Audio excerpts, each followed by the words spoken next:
স্বাগতম জনাইছোঁ মোৰ নতুন এটি মিনি ব্লগলৈ। বিয়া লাগিছে গাত, সেইবাবেই বিজুলী বেগেৰে ঢাপলি পিন্ধিলোঁ শিৱসাগৰৰ মামা ঘৰলৈ বুলি। চ'তমহীয়া কি বিয়া ধৰিব পাৰিছে নিশ্চয়। হয়, আমাৰ এই মৰম লগা চুমকিজনীৰে আজি তোলনি বিয়া। তাই মোৰ মামাৰ ছোৱালী আৰু মোৰ বহুত মৰমৰ, সেইবাবে নাহিলেতো নহ'ব।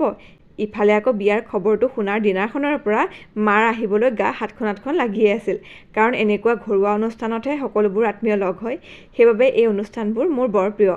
মামা মামী, মহা মাহী, পেহী আইতা সকলোবোৰেই গোট খালে। বিয়া ঘৰ একেবাৰে ৰজনজনাই গ'ল। এইফালেও বিয়া খাবলৈ অহা আলহীয়ে ৰভা ভৰাই তুলিছে। যিমান পাৰিছে গৃহস্থই ধুনীয়াকৈ আপ্যায়ন কৰিবলৈ চেষ্টা কৰিছে, কাৰণ বিয়া সকাম পতাটো কম কথা নহয় দেই। মায়ে বহুত দিনৰ আগেয়ে লগ পোৱা দুলীয়াজনৰ খুৰাহঁতকো লগ পালে।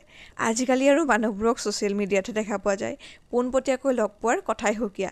ময়ো এইফালে ষ্টাইল দি ফটো দুখনমান মাৰিলোঁ আৰু এইফালে এখেতসকলকো ফটো তুলি দিলোঁ। আজি সকলোৰে মুখত এটা ধুনীয়া হাঁহি দেখি মোৰো হাঁহি এটি ওলাই গ'ল। সুকলমে বিয়াখন হৈ গ'ল আৰু এয়া নিশা হ'ল। মায়েও ককালৈ বুলি কিবা অকণমান লৈ মামাহঁতৰ ঘৰলৈ গ'ল। যিহেতু ককা বিয়া খাবলৈ আহিবলৈ অকণমান সমস্যা হয়, তেনেহ'লে আজিলৈ সামৰিছোঁ। বাই।